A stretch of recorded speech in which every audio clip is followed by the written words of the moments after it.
Part 5. Tutup dengan pujian. Dari negatif ke positif, ucapan yang baik pun butuh penutup. Senang sekali melihat wajah Bapak Park yang selalu tersenyum. Warna dasi Anda hari ini bagus sekali untuk wajah Anda, Bapak Kim. Ada ucapan yang dapat mengubah hubungan yang dingin menjadi hubungan yang intim dalam sekali waktu. Itu adalah pujian. Tidak ada orang yang merasa kesal jika mendengar pujian. Pujian membuat orang yang mendengar jadi bersemangat dan orang yang memuji menjadi disukai. Meskipun demikian, bangsa kita cenderung pelit untuk memuji. Habis tak ada yang bisa dipuji. Kita kan tidak bisa memaksakan. Aku tidak suka menyanjung jika tidak dari hati.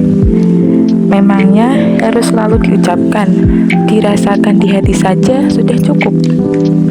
Tidak memuji dengan alasan-alasan seperti itu merupakan bentuk rasionalisasi.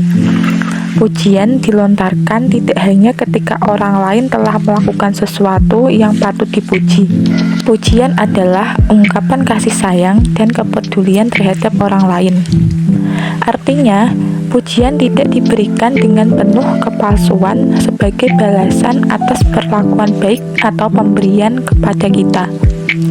Ketika melihat seseorang anak yang tumbuh dengan sehat, tidaklah kita akan semerta-merta memujinya karena suka dan gemas.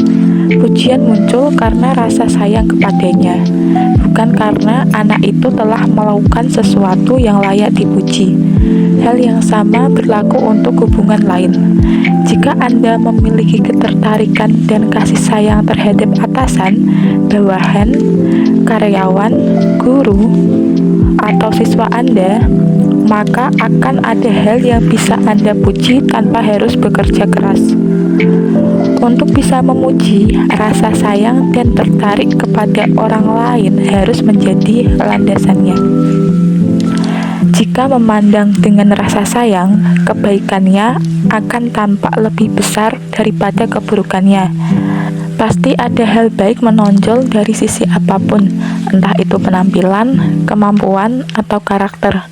Kita dapat menggunakan salah satunya secara khusus untuk memujinya. Anak ayah cantik karena hidungnya mirip hidung ayah. Saya suka suara bass Anda saat presentasi tadi. Minsok membantu teman membersihkan rumah. Ya, keren. Ada satu cara untuk memaksimalkan efek pujian.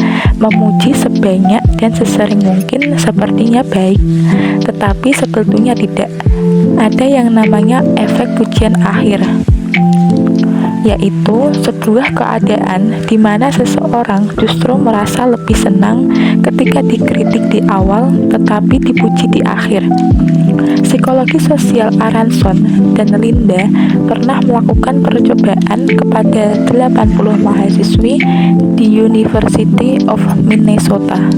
Mereka diperdengarkan omongan orang lain tentang diri mereka dalam 4 kesempatan. Kemudian diminta memilai tingkat kesenangan mereka terhadap orang yang mengatakannya. Pada kesempatan pertama, mereka terus dipuji dengan ia berpendidikan, kata-katanya santun dan terkesan ramah.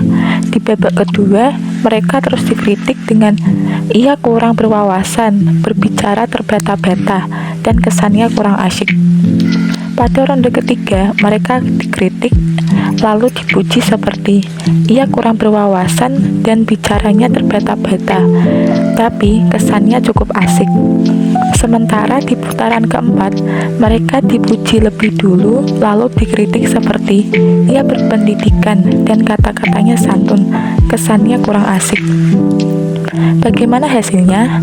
Ronde pertama yang hanya berisi pujian mungkin yang tampak paling menyenangkan, tetapi nyatanya bukan.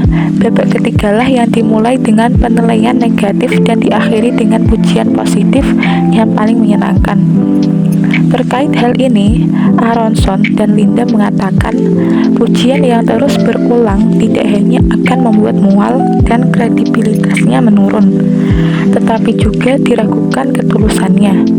Hal ini membuat makna asli pujian itu memudar sehingga bisa membuat orang mengiranya sebagai basa-basi atau menjilat.